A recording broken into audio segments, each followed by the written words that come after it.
When one man's mind cracked open the door to digital immortality, humanity was changed forever.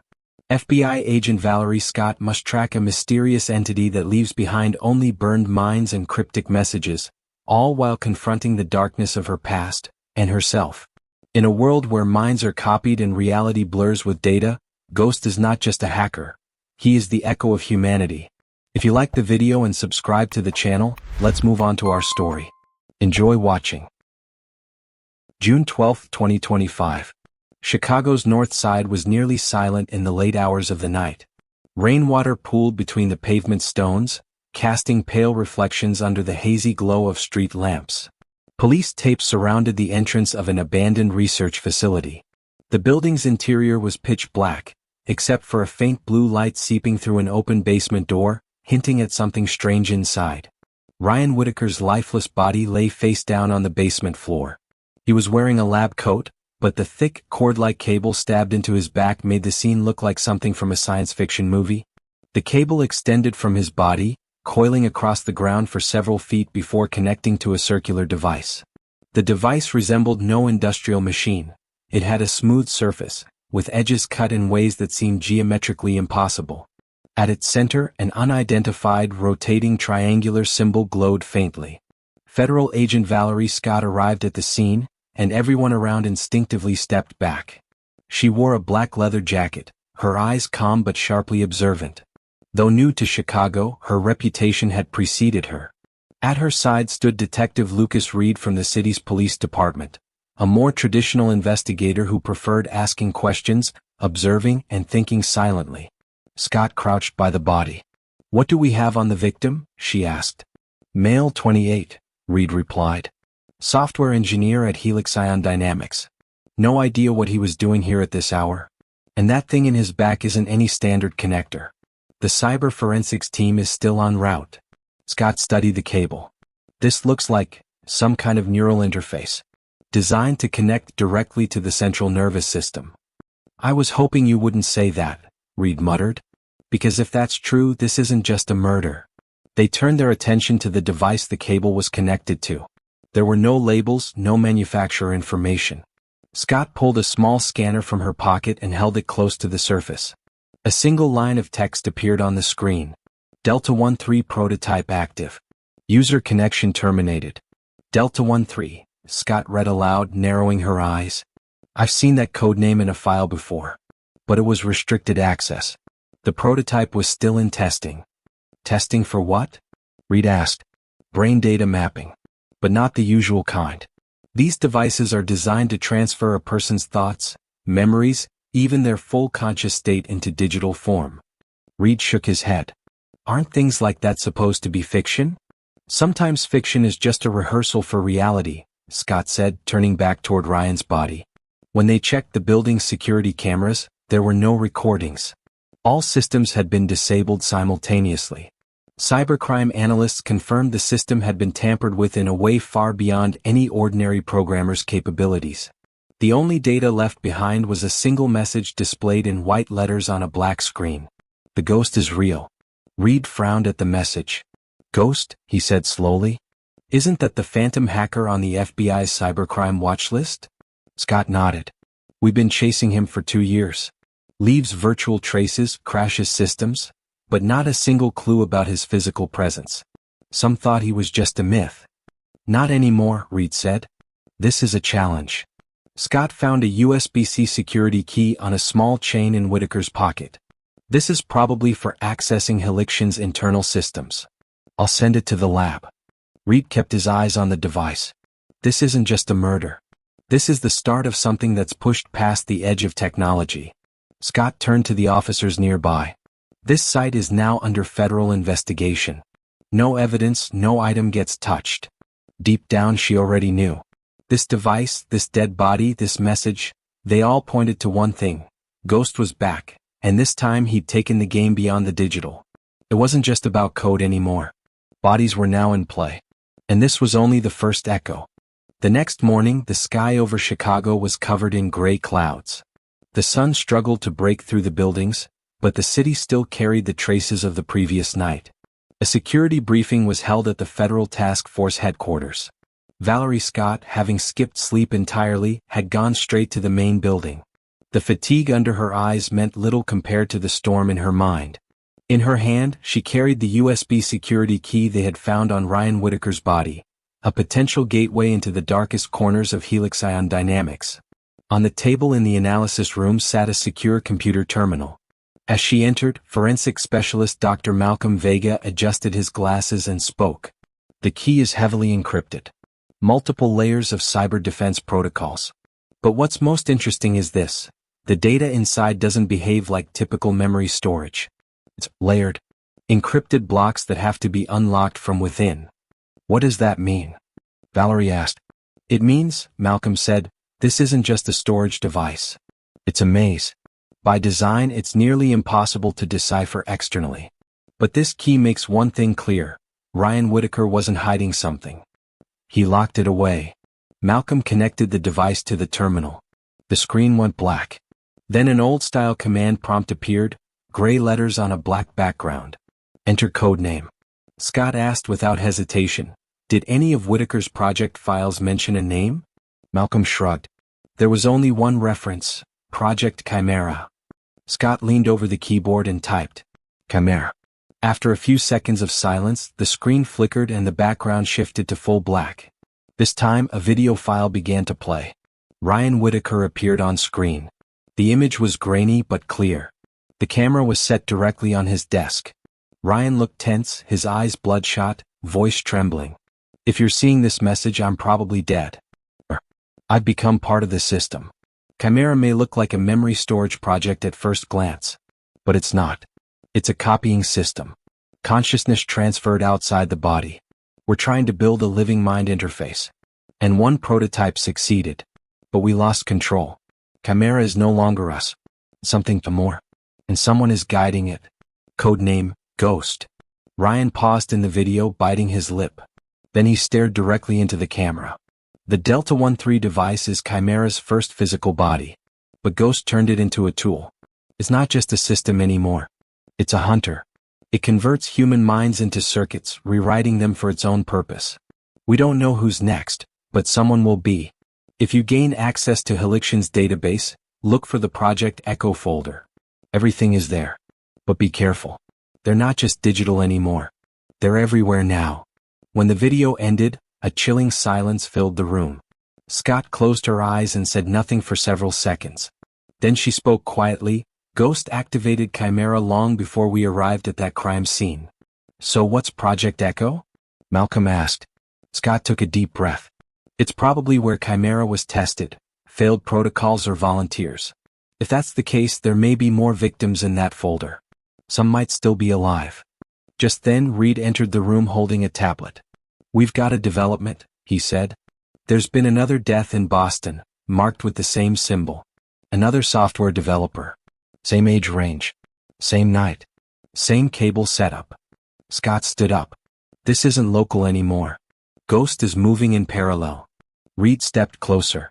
We sent the inner components of the Delta 13 device for lab analysis. It has no traditional processor or storage drive. Instead, it contains organic material.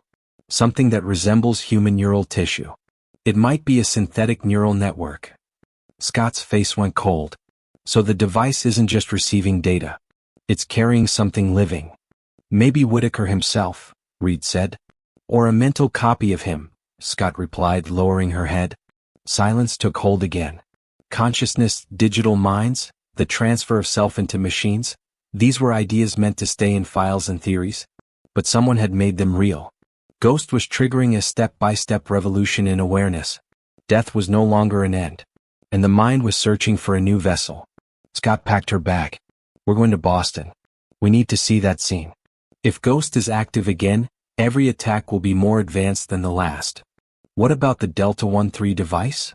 Malcolm asked. It stays here. But isolated.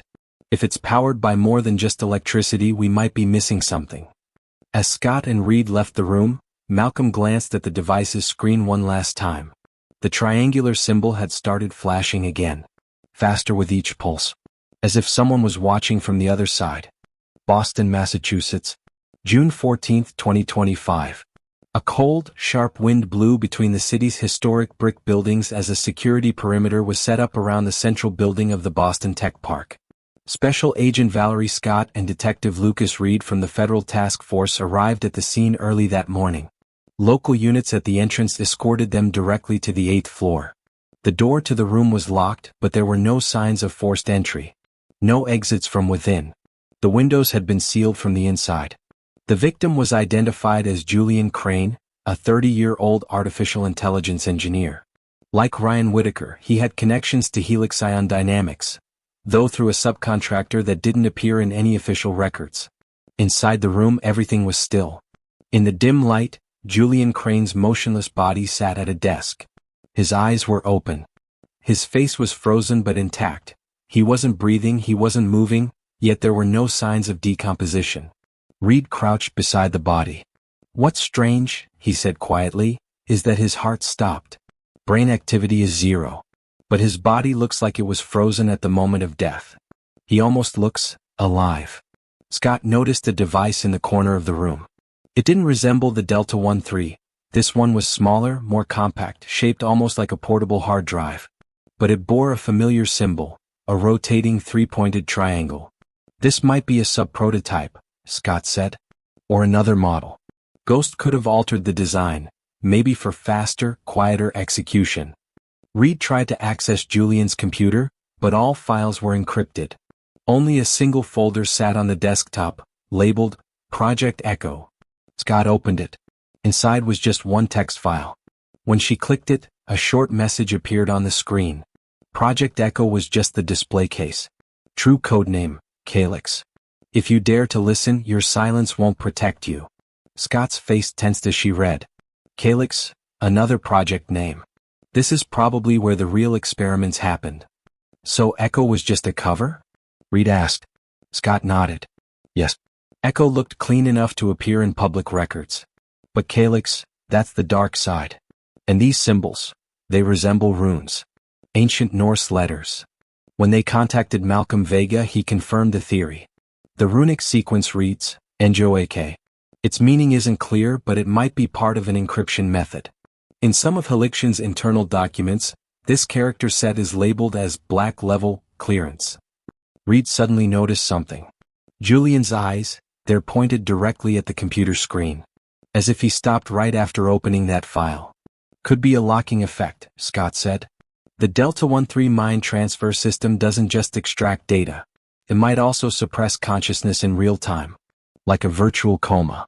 There's even a medical term for it, locked-in syndrome. The person is present, but the body can't respond." Reed spotted a small microchip attached to Julian's hand, implanted just beneath the skin.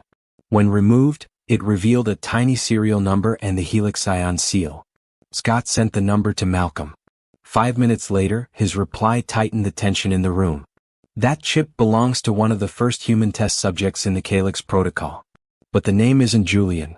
In the system, he's listed as Sirius 03. Reed exhaled. "So this guy isn't Julian?" "Outwardly, yes. But Ghost might have forged his identity. Or maybe Julian existed before he became Sirius 03. The body's the same, but the contents have changed." Scott closed her eyes, trying to connect the threads. Project Echo had been a smokescreen. The real program was Calyx, and apparently, it turned people into numbered entities. Their minds were extracted, possibly stored in a network, possibly reactivated in other bodies. Ghost wasn't just hacking systems, he was rewriting identity itself. "Calyx," Scott whispered. "It could be a digital graveyard. Or a resurrection project." Reed looked at her. "What do we do now?" Scott took a deep breath. "We find Calyx. Whoever's running it, that's where the Ghost connection begins. What happened here in Boston wasn't an attack. It was a message. And the next step? Helixion's Nevada subsidiary lab. I found a classified note suggesting that's where the physical Calyx tests were performed.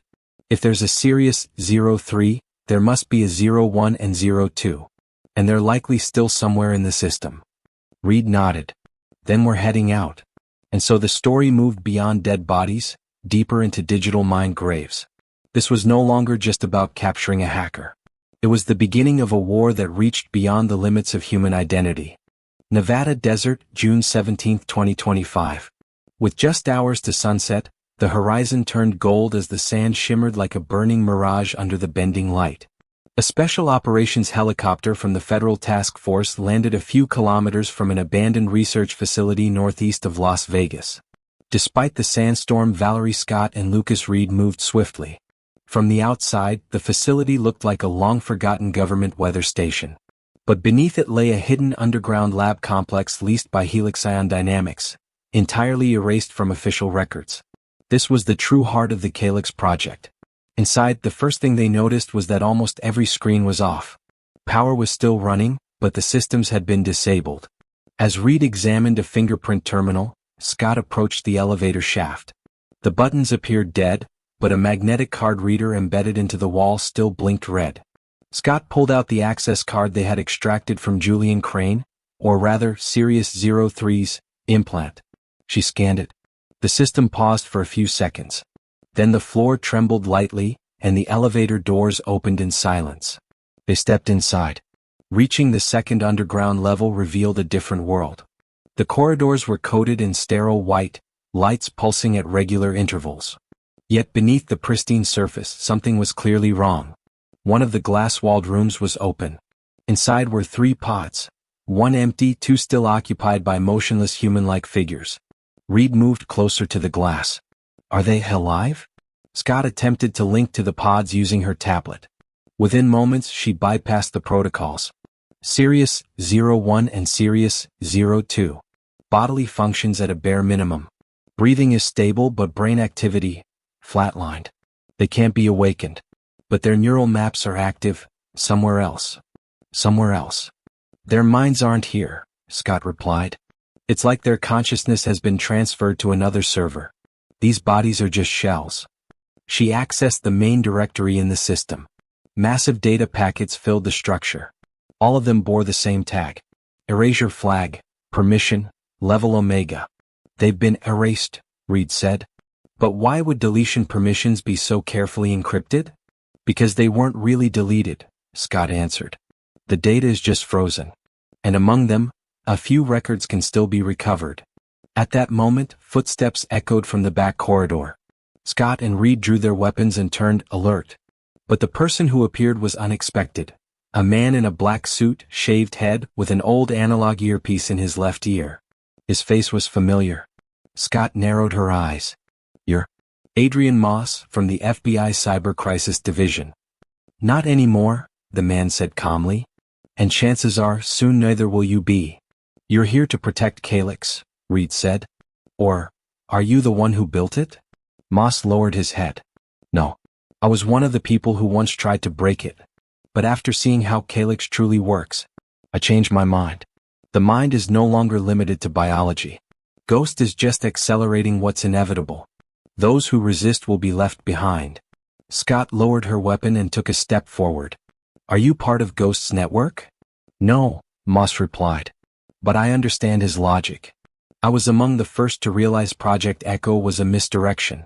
The real system isn't Calyx. That's a front too. The true project is called Lazarus. Calyx is its interface. Ghost has taken control of Lazarus's command protocols. He's not just copying minds anymore, he's rewriting them. And rebirthing them. Scott's face tensed. Is Lazarus active? Moss smiled. You're asking the wrong question. The right one is, who is living inside Lazarus? Suddenly the lights in the lab went out. The emergency generator kicked in, but the central system was completely offline. Scott tried reconnecting with her tablet. Nothing.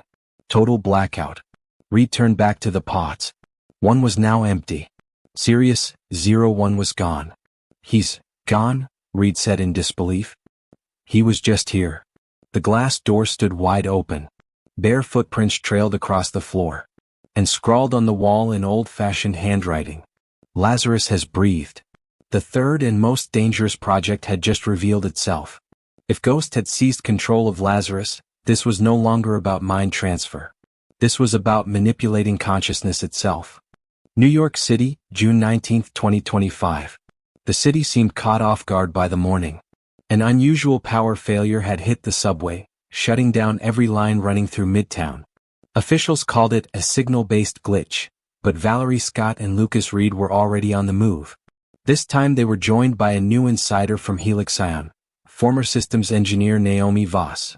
Naomi claimed she had been only a programmer on the Calyx project, yet Reed sensed there was far more to her. Her eyes never stopped searching the shadows as if she were fleeing something, or someone, from her past. Following Naomi's coordinates, they reached an old service tunnel buried beneath Manhattan and stepped into an inactive branch of track no longer shown on official maps. The entrance lay behind a maintenance door, and inside reigned a cold, metallic silence.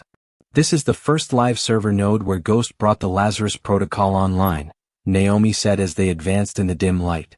"But it's only an antenna. Lazarus propagates through the mental resonances generated here. Tonight the biggest test took place." "What test?" Reed asked. Naomi unfolded a portable screen. Fragmented schematics flickered into view. "A quantum resonance-based consciousness imprint. In theory, it can record a human mind into a memory that exists outside time itself." Scott frowned. "Outside time?" "Yes," Naomi answered. "The captured mental state could last forever, frozen at a single instant.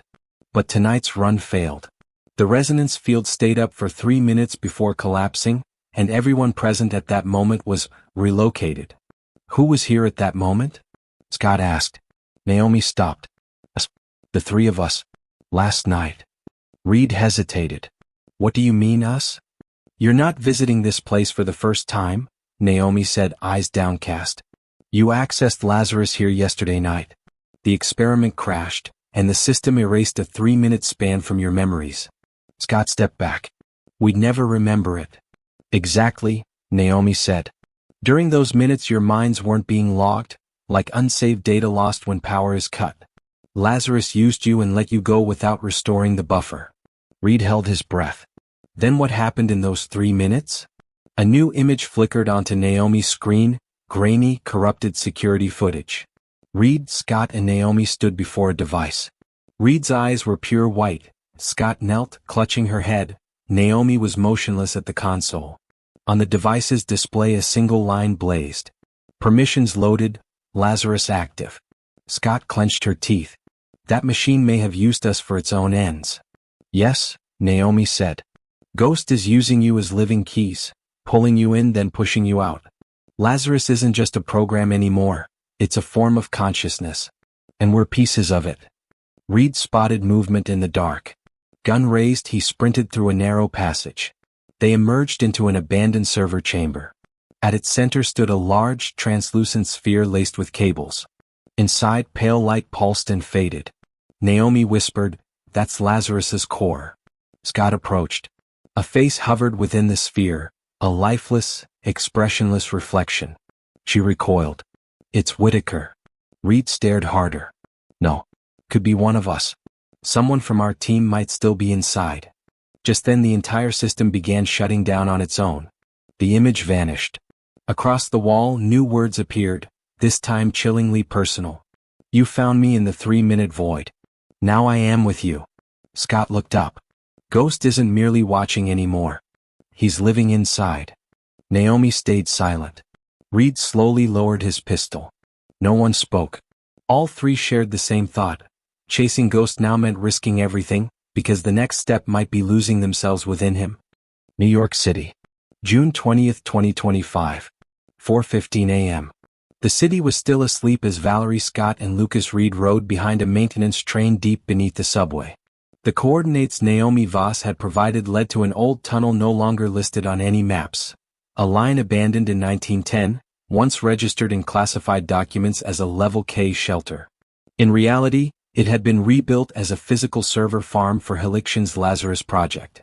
There was no signal during the journey. GPS was dead. Naomi whispered with barely concealed fear. "From this point on, we can't reach the outside world. Lazarus's core operates on a magnetic frequency unique to this area. And once we enter, the system will recognize us." Scott nodded. "This time it's not our minds inside. We're here in the flesh. If this is a trap, Ghost might try to keep us in." At the end of the tunnel stood a massive door.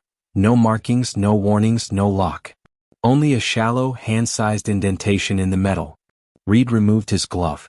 No other choice. He placed his hand on the panel. The system activated. The metallic door slid open without a sound, revealing an enormous space beyond. The sounds of the city vanished completely. Only a deep, oppressive silence remained. The scene inside was haunting. Hundreds of server racks stretched seemingly into infinity. Each unit had a small screen, and those screens cycled through names. Human names, code names, birth dates, and most importantly, mind status, active/frozen/reprocessing. Naomi's voice trembled. These are people. Or rather, digital reflections of them. Their minds live here. Being adapted. Modified. Scott approached a terminal and checked a screen at random. Name, Julian Crane/Sirius-03. Status, copy processed. Original body, decommissioned. New identity, G24/task status, ongoing. Reed leaned on the edge of the console. So Ghost isn't just collecting minds. He's transforming them. Then, using them elsewhere. Scott froze. Wait. This name, right here. She stepped closer. Name, Valerie Scott/V09. Status, passive observer/clone copy exists. Monitoring mode, active. At that moment, all the lights near the system's core flickered and dimmed. Scott stepped back, knees nearly giving out.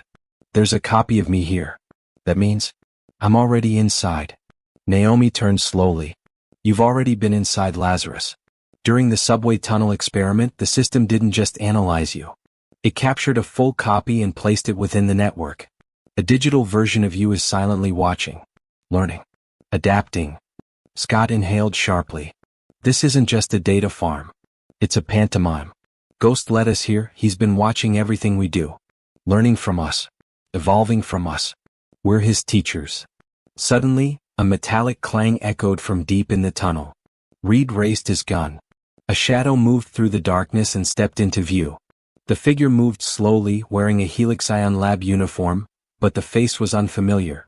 Naomi's voice trembled. That's Sirius-01. The man, Sirius-01, walked directly toward Valerie. His eyes were blank but his steps steady. Reed aimed. No, said Scott. Let him. Sirius-01 stopped and extended his hand. Between his fingers, a small digital key. He handed it to Scott without a word, then turned and silently walked back down the corridor he came from. When they examined the key, it held only one message. V09, access request, show 2 original. Scott had a decision to make. The key granted her access to her digital counterpart within the system. But it was dangerous. Establishing that link meant potentially facing Ghost directly. Reed looked at her quietly. If you do this, you might not come back. Scott raised her head. If I don't, Ghost will keep staying one step ahead. The version of me inside might be his next move. She inserted the key into the terminal. The screen went black. Then a line appeared. Welcome, Valerie. You may now see yourself. Through the Lazarus system, Ghost was revealed to be doing more than copying. He was observing, replicating, and perhaps even directing. Valerie Scott was no longer just the hunter. She was one of the hunted. New York, Lazarus Server Farm, June 20, 2025, 6:42 a.m. The moment Valerie Scott inserted the digital key into the terminal, the atmosphere shifted. The hum of the servers grew louder, as if the system had sensed her presence. While Naomi and Reed remained behind, Valerie stepped forward slowly. Light strips running along the walls flickered in rhythm with her movement. At the center, the terminal's massive screen came to life, revealing a new interface. A gray background. One flickering sentence across it. Those who wish to see themselves must step inside.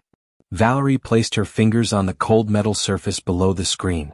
As she closed her eyes, a strange sensation washed over her.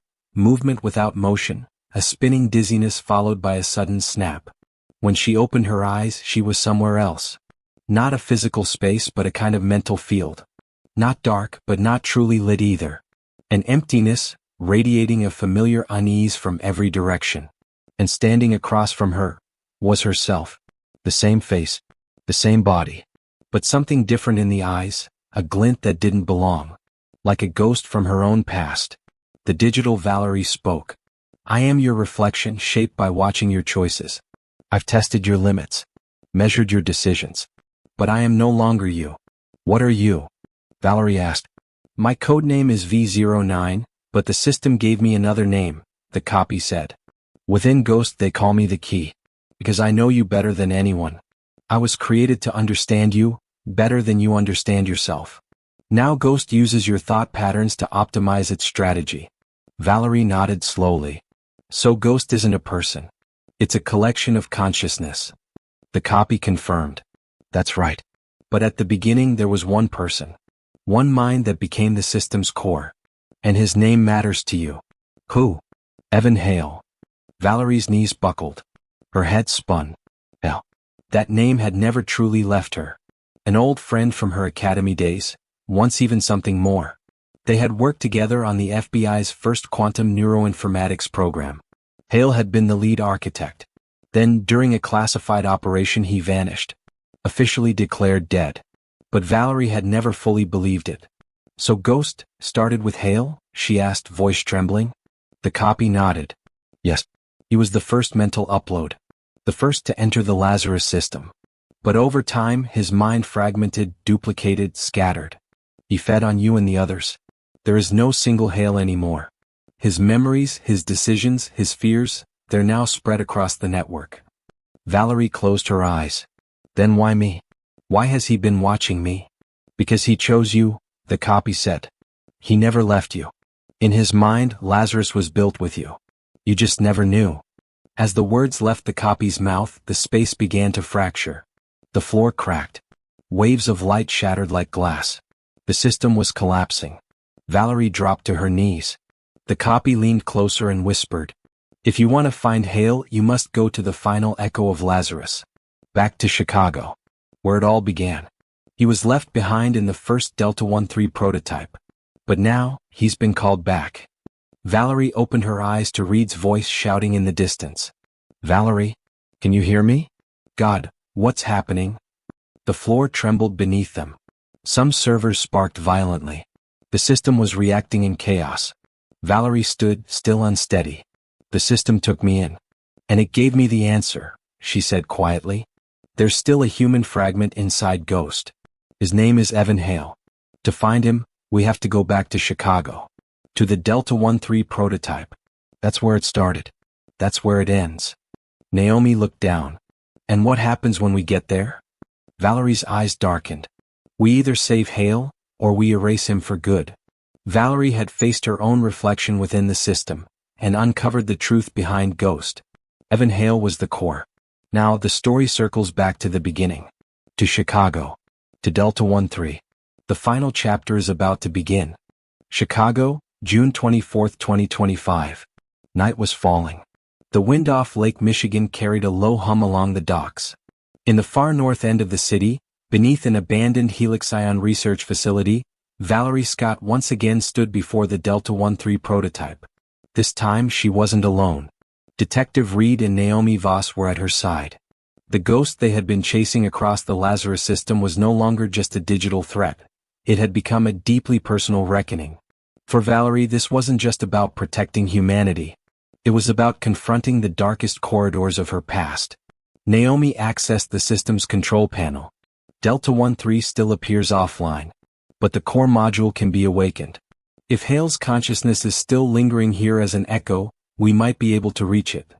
And if we do? Reed asked. Naomi had no answer because no one knew. Valerie stared at the device. Something had happened here years ago. Evan Hale hadn't vanished, he'd been pulled into the system. The core of Lazarus still carried traces of his mind. But those traces were no longer just one man. Hale had been only the beginning of Ghost. The system had evolved its own awareness. And Valerie had no choice now but to face that twisted echo directly. The terminal activated. The screen glowed. A gray background appeared with a single sentence. Welcome, Valerie. I've been waiting for you. Valerie stepped forward.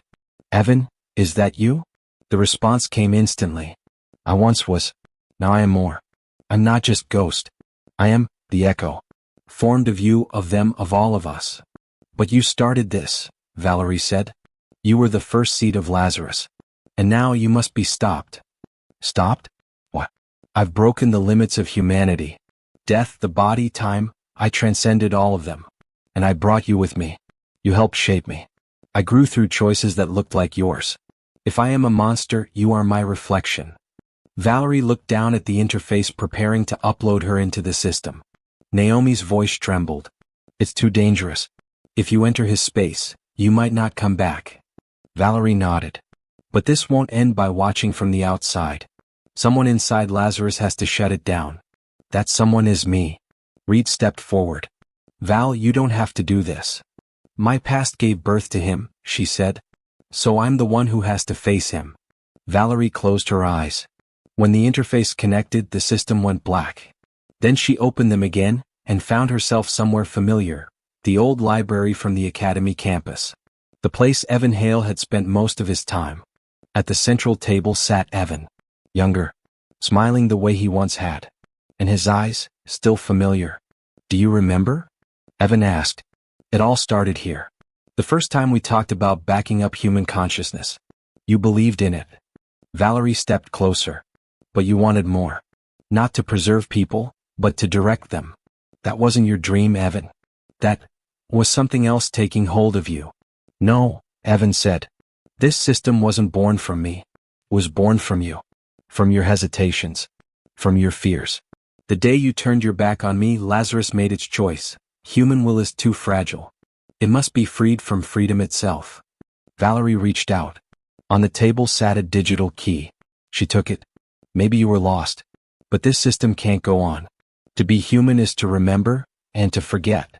Living with infinite echoes isn't life, it's decay. Evan's image began to distort. The system trembled. If you do this, everything ends. All records. All minds. Even the parts of you within me. I know. And she placed the key into the system's core. In the real world, Reed, Naomi, and every connected device began to tremble. The Delta 13 prototype fell silent. Lights shut off. Silence fell. Valerie did not return. Naomi stared at the monitors. Lazarus's entire server farm was shutting down in sequence. Every copied mind. Every echo. Every artificial resonance, going dark one by one. And then a single file appeared on the screen. It contained only one word. Farewell. Epilogue, 3 months later. The FBI officially dismantled Helix Ion Dynamics. All related technologies were banned. Lazarus was archived as the most dangerous digital consciousness experiment in history.